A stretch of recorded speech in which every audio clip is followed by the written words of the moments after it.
This is an exciting time in Scotland's story, and understanding our past will help us determine our future.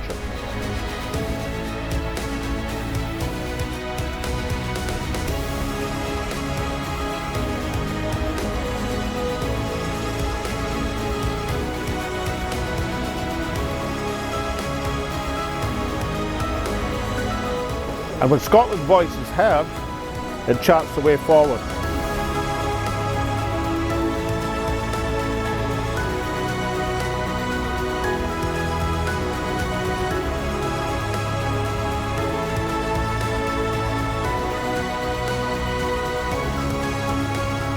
This is Scotland Speaks with Salmond.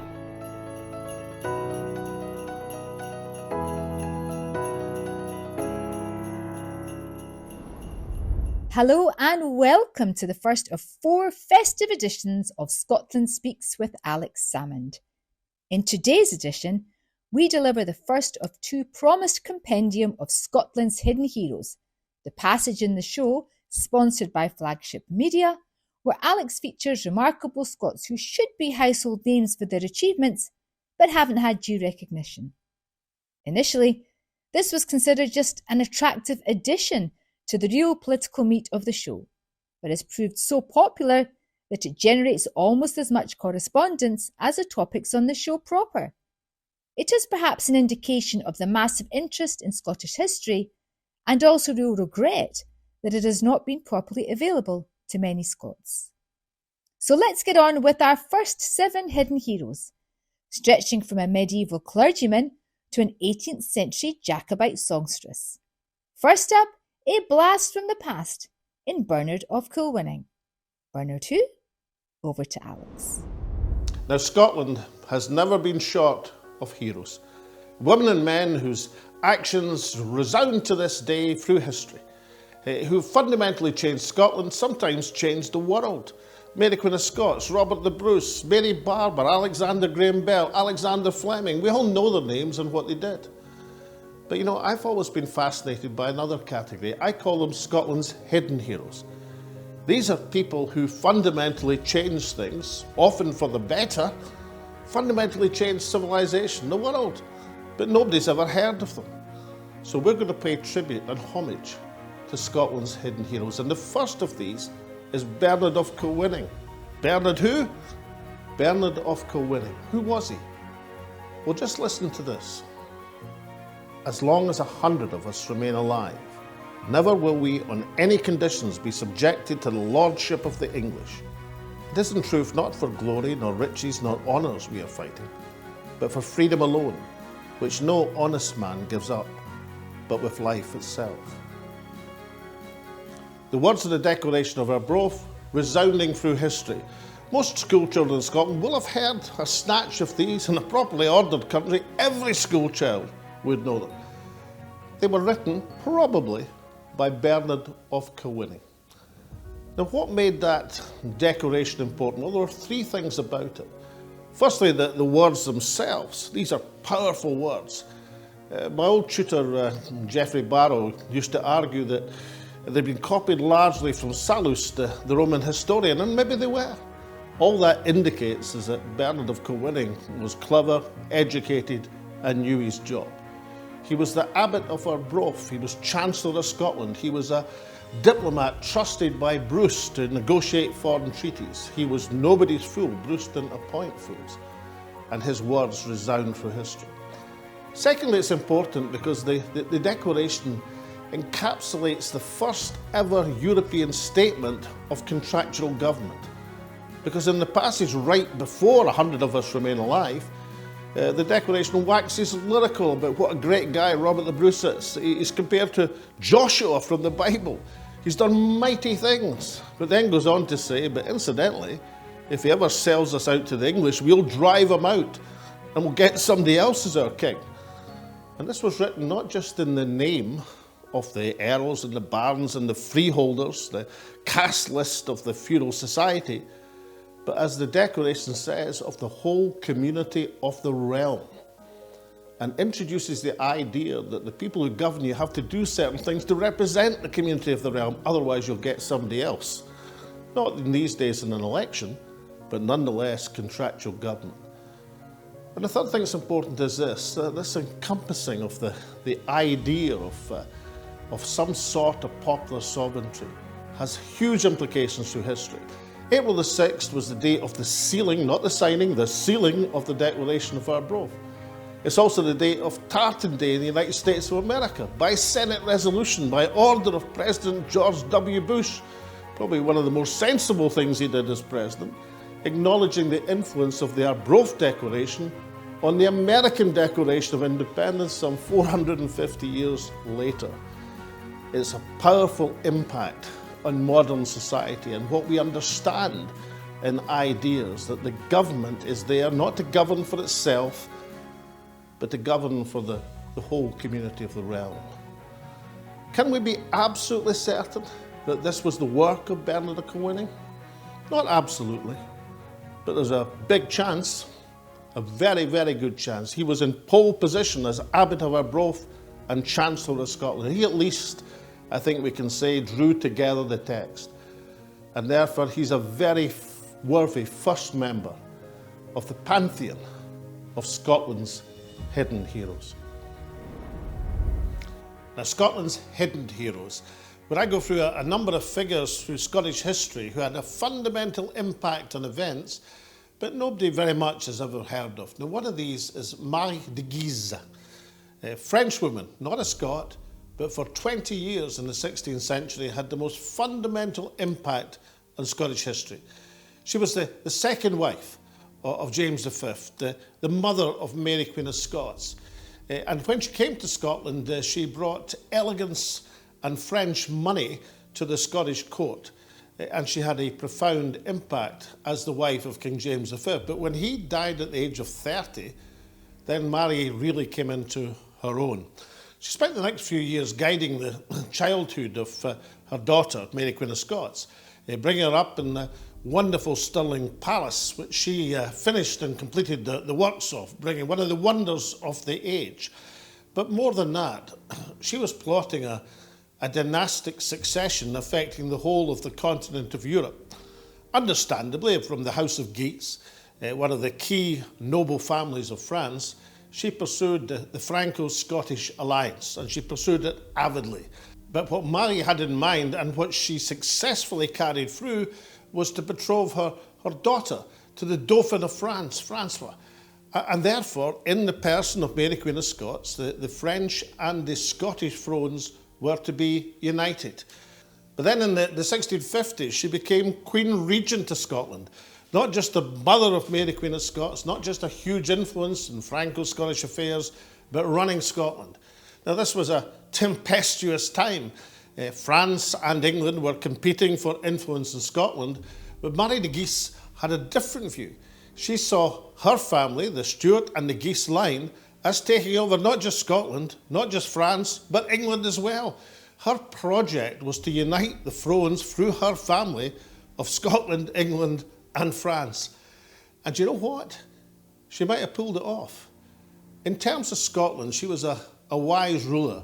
She preached religious tolerance. She didn't approve of the bloody battles and the undermining and beheadings and burning at the stakes which were happening elsewhere in Europe, not least in England. She actually, although she upheld her Catholic faith, she believed in religious tolerance. In terms of the settlement of the various engagements that were going on in Scotland at the time, usually it was settled that everybody should be allowed to worship as they chose, as she pursued doggedly the interests of her family and the interests of Scotland. And you know what? If it hadn't been for the Dauphin popping his clogs shortly after they became King of France, she might well have pulled the whole thing off. She might well have united the thrones of Scotland, France, and England in terms of her family succession. If she'd succeeded, would that have lasted? Probably not.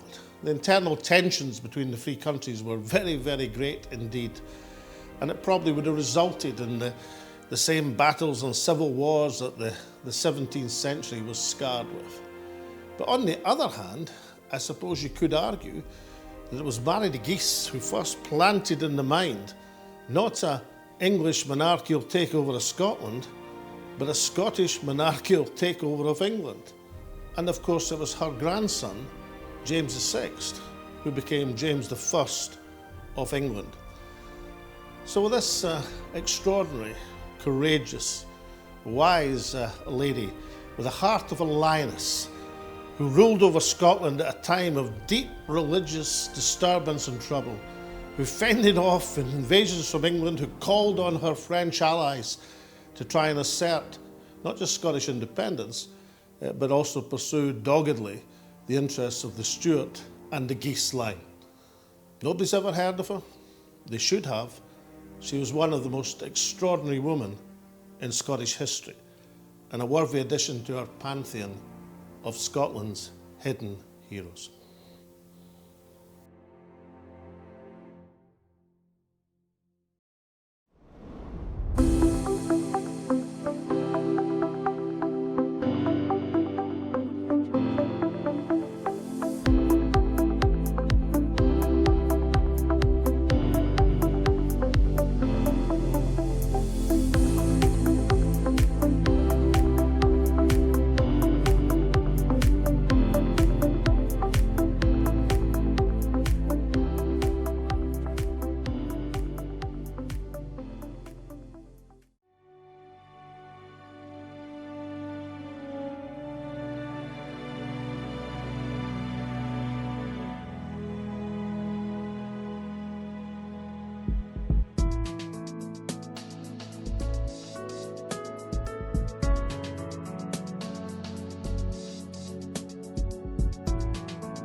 If you're around Waverley Station in Edinburgh and take a glance up towards Calton Hill, you'll see a rather imposing obelisk, which is actually a monument to the person we're going to talk about today, to him and to 4 of his colleagues who were banished to Australia back in the 1790s.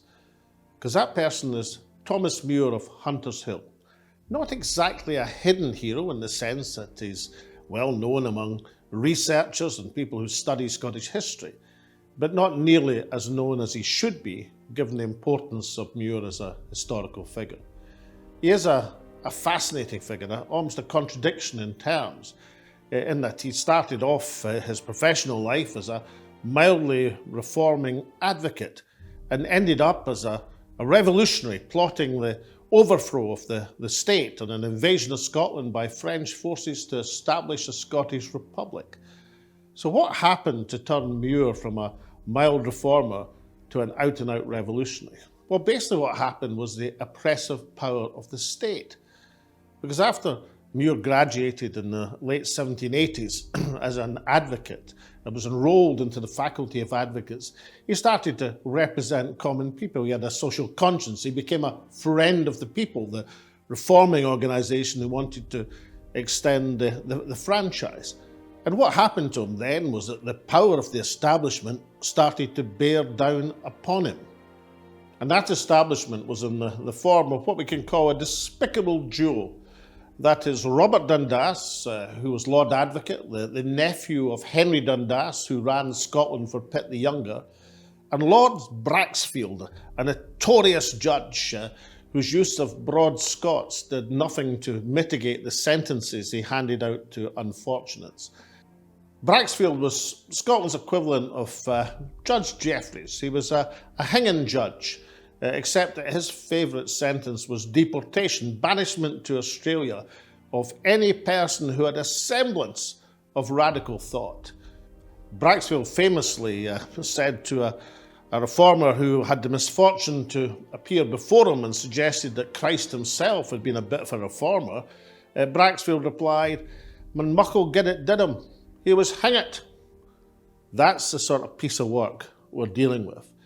So that infamous duo combined to send Muir and some of his fellow radicals to Australia. It was a case that provoked substantial controversy. People could sense there was a huge injustice being done. Robert Burns in Ayrshire, writing Scots Wi Hae, noted that the poem referred to things ancient and things much more recent, referring on to the Muir trial. So Muir ended up in Australia, and there the story might have ended. His fellow radicals who were similarly banished and died of disease or were lost to history and posterity. But Muir was made of sterner stuff. He managed to get on an American ship. He escaped from Botany Bay. He ended up in California. He went from California to Mexico to Cuba. He was all the time trying to get back to Scotland.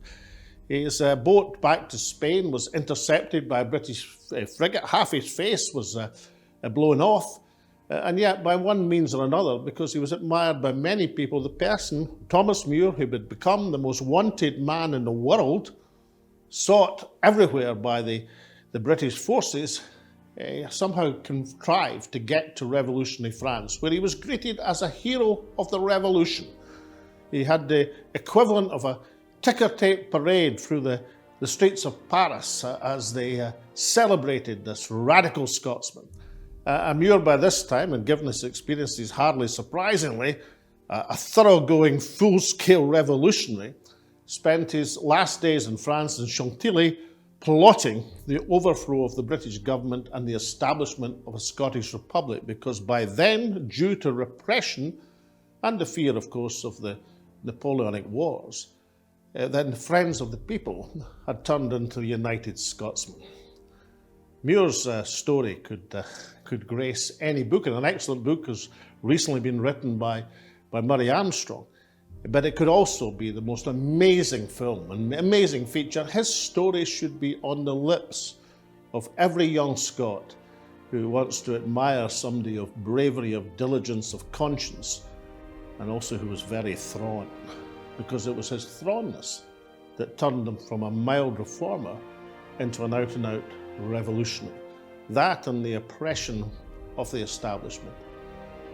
So what's the lessons that Muir teaches? Sometimes he's called the father of Scottish democracy. He certainly had an influence in future events, because the obelisk, which I referred to, was erected 50 years later.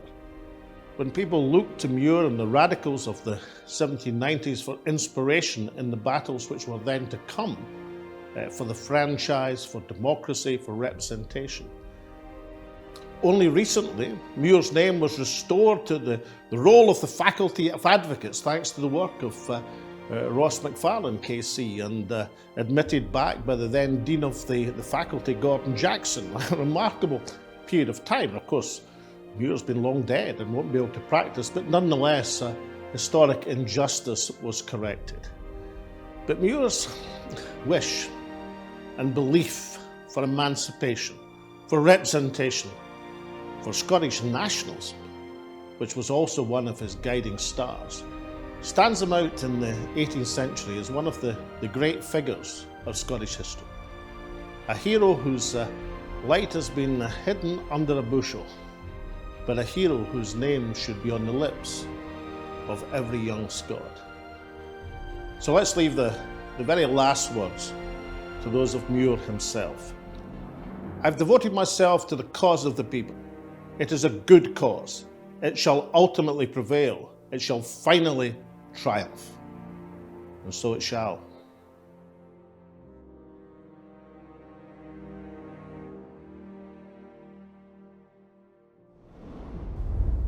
Carolina Oliphant, a worthy entry into our pantheon of Scotland's hidden heroes.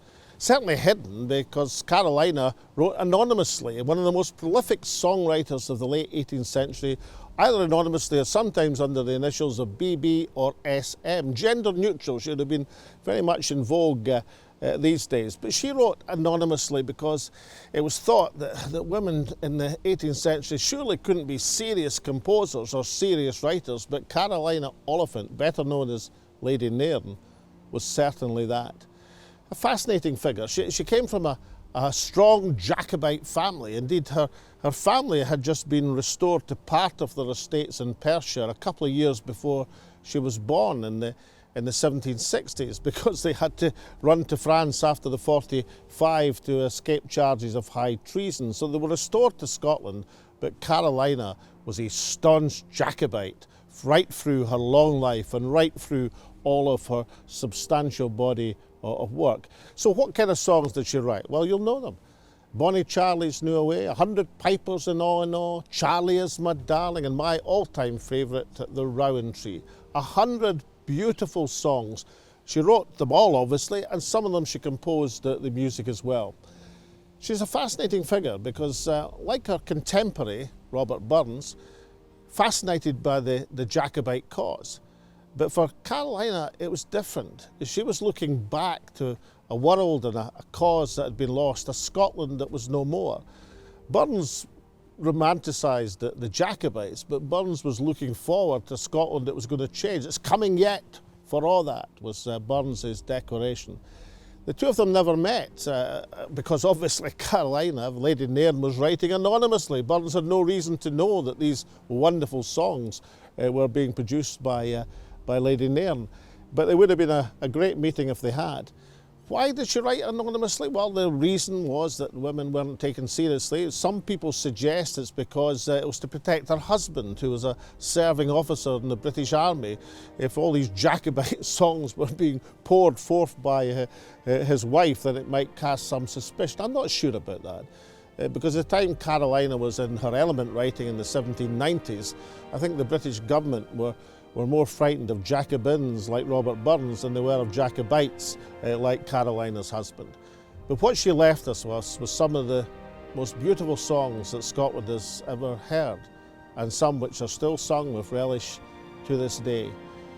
Carolina Oliphant, a woman who triumphed over great difficulties in terms of establishing her work, a woman who left us with, along with Robert Burns, with a canon of Scottish folk songs. They were very different in their nature, very different in their attitude. And Carolina wouldn't claim to be in the same league as Burns, as a major poet and a major songwriter. But Lady Nairn was a substantial figure in her own right.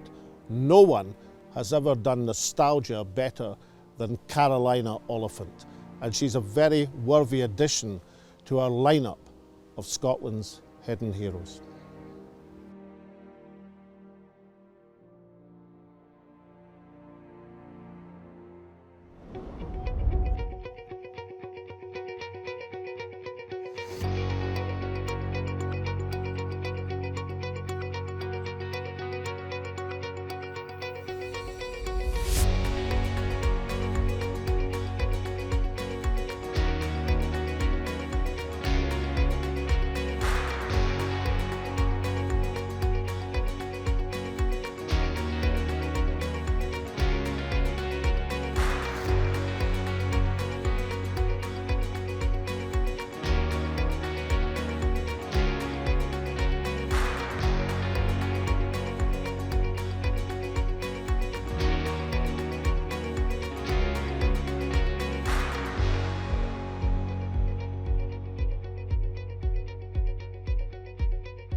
Last week, we featured a show on Alba's National Council in Aberdeen, which endorsed Ash Regan's new parliamentary bill and contribution to a strategy to break the independence logjam. This is how it was explained by Ash in conversation with Neil Hanvey and Alex. Now, turning to you first, Ash Regan, last week you introduced this Parliamentary Powers Bill on Independence.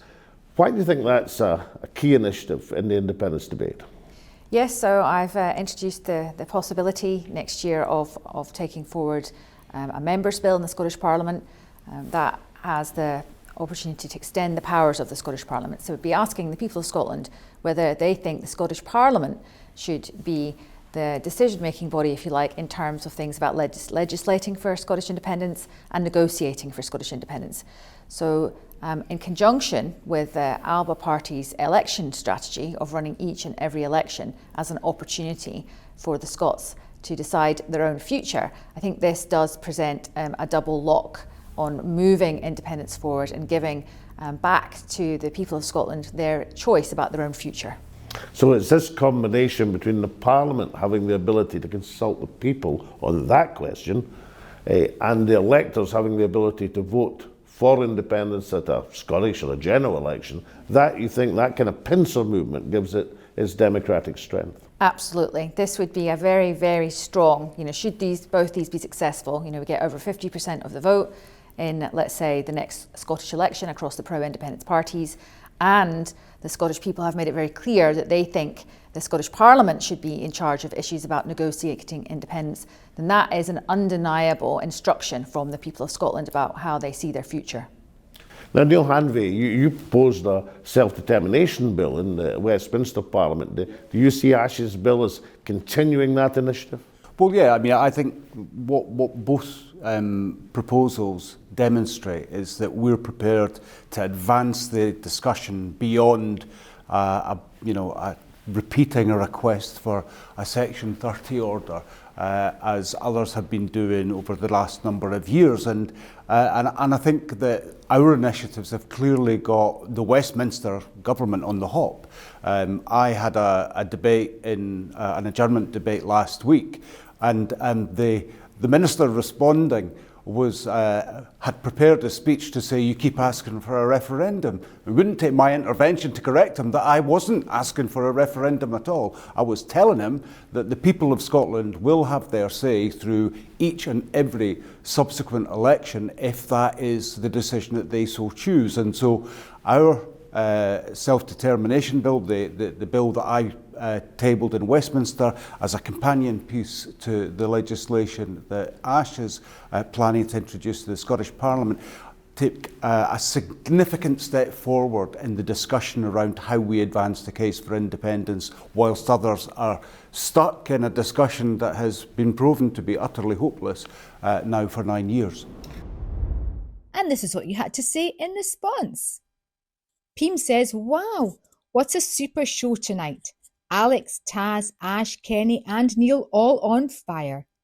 Ash's bill looks like the next rung on the ladder, scaling the heights to regain our independence. Well done, everyone.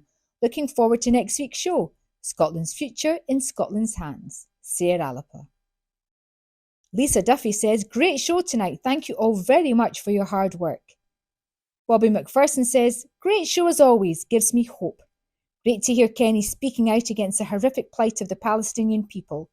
Loving Ash's new Scottish Powers Bill, much needed. Watched it in the Parliament and extremely disappointed that there was about half a dozen MSPs present. User says, superb show. Really enjoyed it. Plenty of good discussion and fire in the belly responses from the guests regarding the path forward to independence. Keep it up. Ash, Kenny, Neil and of course Alex and Taz. Charles Muggleston says, yes, independence is necessary and working together such will be achieved. All the best. See the focal poem Love by Emmett Fox. Promote that and put that into practice. All shall be well. Derek Cowan says, great show and great to listen to grown-up politicians like Alex, Kenny, Neil and Ash. Billy Forbes says, just nice to hear people talking about independence as we've hit a brick wall and seem to be going nowhere. Stan Wilson says, at long last, action that might yet let me see an independent Scotland in my lifetime. I'm only 73. Love the programme and all at Alba. And finally, Rod says, at the moment, we have a First Minister who represents a party. With Alex Salmond, we have a leader who represents a nation. So true.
Welcome back.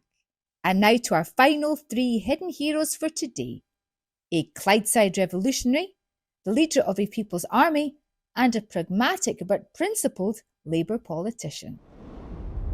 When I was a lad cutting my political teeth in West Lothian, I spent many a happy hour at a house in Westfield, where stayed Nan Milton, whose husband was Ellis Milton, a North East loon who was keen to train me in the ways of the North East for my impending election campaigns in Banff-and-Buchan. She was Nan Milton, the daughter of John McLean, the revolutionary socialist and educator who is the subject of our hidden heroes today. John McLean was a truly remarkable figure. He was well known as an educator of the working classes, but the First World War projected him into fame as the authorities started to bear down on those who were arguing strongly against the imperial conflict. Indeed, after Govan School Board were persuaded to sack him as a teacher in 1915, McLean's classes for the working classes grew huge, enormous, gigantic, as he educated people on Marxism and also in the cause of peace and anti-imperial wars. The authorities were panicked and indeed in 1918 charged McLean with sedition. This gave him the most enormous platform, perhaps no one since Thomas Muir, one of our earlier subjects for Hidden Heroes, used the dock in his trial to more effect. I am here not as the accused. I am here as the accuser of capitalism, dripping with blood from head to foot. He rallied a huge amount of support. Of course, was sent off to Peterhead prison, where he promptly started a hunger strike, and there was mass rallies, demonstrations demanding the freedom of John McLean. After the armistice was declared in November 1918, McLean, in common with other wartime detainees, was released, and in December of that year became the official Labour candidate in Glasgow Gorbals, probably McLean's best chance ever of achieving elected office. He was beaten by the Lloyd George Labour candidate, the sitting MP, but nonetheless gathered a massive vote.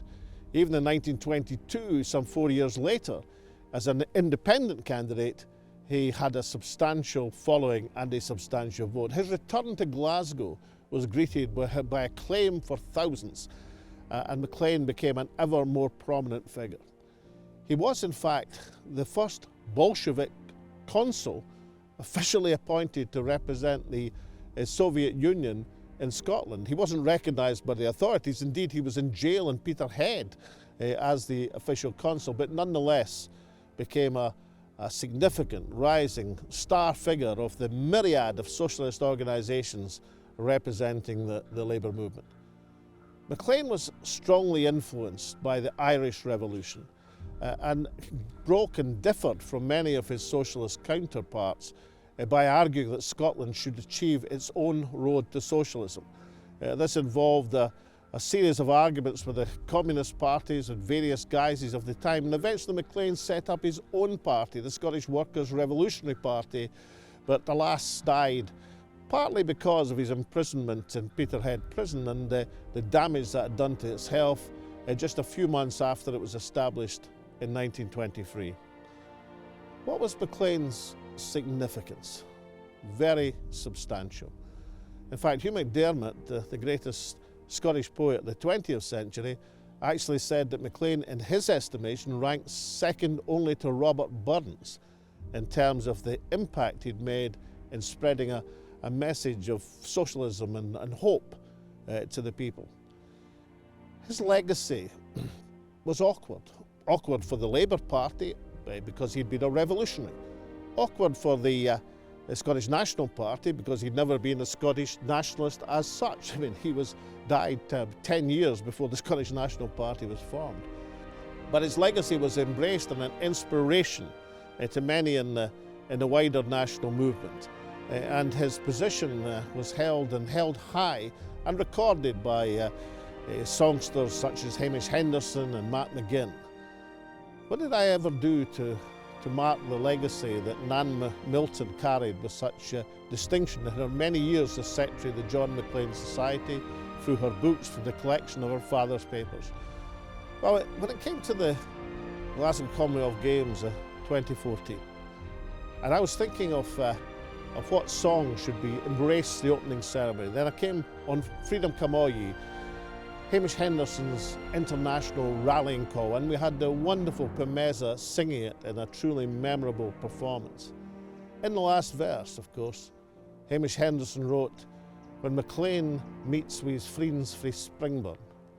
And so in that wonderful rendition, I, and I suspect many others, recognised a tribute to a true working class hero and a worthy addition to our pantheon of Scotland's hidden heroes.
I hesitated as to whether to include the name Mary Barbour in our list of hidden heroes. And not because she wasn't a heroine, because Mary Barbour most certainly was. But I wasn't sure how hidden she was. After all, there have been books written about her, plays written about her, songs about her. There are plaques and statues to her, both in her birthplace at Kilbark and in Govan, where she found fame. But on reflection, I think we should, because Mary Barbour is well known, but she's not well enough known. Mary Barbour was the peace activist, the women's activist, who in the early days of the First World War organised the rent strikes, first in Govan and then across Glasgow, because what was happening was that landlords were taking advantage of the pressure on housing and the fact that men were away fighting in the trenches to vastly increase the rents on their families. Mary Barbour and her Confederates were having none of it. They organised a rent strike, and at one point up to 20,000 people joined in. Now, the authorities were panicked. The landlords were very upset indeed, and on November the 17th they struck and brought 18 tenants to the Sheriff Court in Glasgow, to the small claims court, to have them thoroughly dealt with. Mary Barbour organised Mary Barbour's army, linked up with engineering workers for the shipyard workers, had a tremendous, peaceful but agitated demonstration. The authorities panicked. They phoned up Lloyd George. Lloyd George says, release the tenants immediately, I'll sort it out. And within 1 month, a Rent Act, a Rent Control Act, went through its legislative stages in Parliament and the issue was solved. Total victory for the protesters. It was to be another 50 years or more before you saw civic action in the city of Glasgow and in Scotland achieve such results in the Upper Clyde shipbuilders demonstrations. And then again, about 15, 20 years later, in the revolt against the poll tax, which actually employed some of the same tactics of Mary Barbour's army. So Mary Barbour is famous, not famous enough. She's a demonstration of what can be achieved by civic, peaceful activity. She went on to a distinguished career in local politics as one of the early female Labour councillors. She became a baillie and a magistrate. When you look back, it was that moment in November 1915 when the rent strikers, when the people struggling to protect themselves and their families were totally victorious over rapacious landlords and war-driven establishment. That was when Mary Barbour was touched by greatness. And that's why she is a worthy inclusion in our pantheon of Scotland's hidden heroes.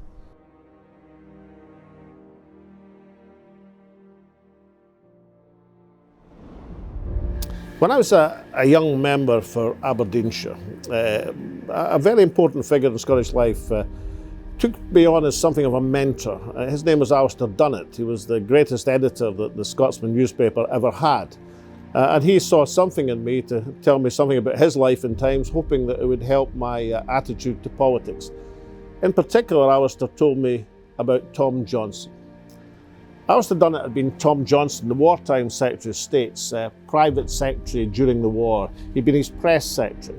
And Alistair told me a wonderful story about how, as press secretary, when they travelled around Scotland, Alistair was under instruction to buy up any copies from any bookshop of a book called Our Scots Noble Families, that Johnson himself had written as a firebrand socialist in 1909, which went through the aristocratic families of Scotland one by one and exposed them for the liars, the cheats, the land grabbers, and the traitors that they undoubtedly were through history. Trouble was, you see, Johnson was inviting these self-same families onto something called a Council of State, which he intended to unite Scotland, to contribute to the wartime effort, and to put into practice some of the plans that he had for changing Scotland, even during the wartime emergency. Johnson had been offered the post of Secretary of State totally by surprise in February 1941 by Winston Churchill. It was a stroke of genius from Churchill. There were rumblings of discontent in the River Clyde, that people saw the coalition government as deeply unpopular because of its forcible relocation of women to munitions factories and the fact they seemed to be losing the war. Johnson was the solution to Churchill's Scottish problem. He knew that Johnson, as one of the most left-wing Labour MPs in the Commons, carried great clout with the unions, and he knew that Johnson was enough of a Scottish nationalist to fend off nationalist sentiment as well. And Johnson used this to great effect. He used to boast that his resignation was in his top drawer in his office in St Andrew's House. And if Winston Churchill ever went back on the agreement that he ran Scotland while Churchill ran the war, then that resignation would be put into full use. This stood Johnson in great stead. He was able to put into practice one of the greatest things in Scottish history. That's the formation of the Scottish Hydroelectric Board. And in 1943, he powered legislation through the House of Commons with emergency powers of compulsory purchase, so that the great ambition for hydroelectricity was able to be started, which came into full flourish after the war, when Johnson, of course, appointed himself as the second chairman of the North of Scotland Hydroelectric Board. Bringing power to the Glens was Johnson's greatest achievement. The electricity supply to the Highlands went from less than half to almost 100%. And the hydropower that was mobilised was given back to the people in terms of a hydro endowment. It's one of the disgraces of modern Scotland that that legacy has been privatised and betrayed, and a company like OVO has inherited the customer base of the hydroelectric company, something hopefully that modern politicians should do something about. But Tom Johnson wasn't content just with the huge transformation of the Highlands of Scotland. He formed this Council of State so that he could have his ideas put forward on a cross-party basis. He could unite the nation. He formed the Scottish Council for Development Industry. He had a myriad of ideas to see that Scotland would not just survive the war, but would have the basis to go on and flourish. Johnson's ideas, remarkably for a firebrand socialist politician, came to pass in great measure. He was the most effective of all of the Clydesiders, the radical MPs that Scotland produced in the early 20th century. He was the one who was able to bring his ideas into effect. And as chairman of the Hydroelectric Board, as wartime Secretary of State, as laying the basis for the political foundation of giving, if not home rule in the sense of a parliament, home rule de facto. Tom Johnson was undoubtedly the greatest Secretary of State in Scotland's history, and a worthy addition to our pantheon of Scotland's hidden heroes.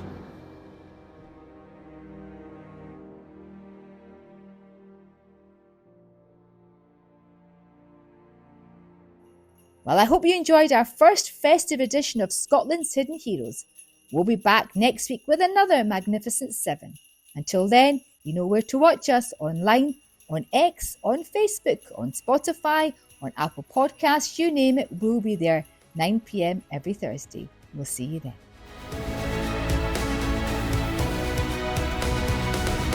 This is an exciting time in Scotland's story, and understanding our past will help us determine our future.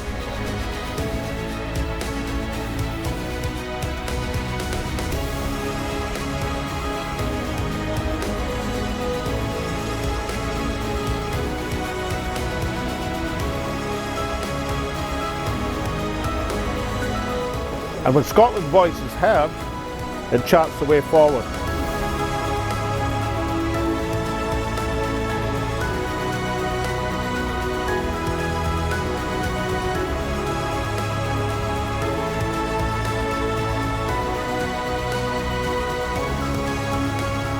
This is Scotland Speaks with Alex Salmond.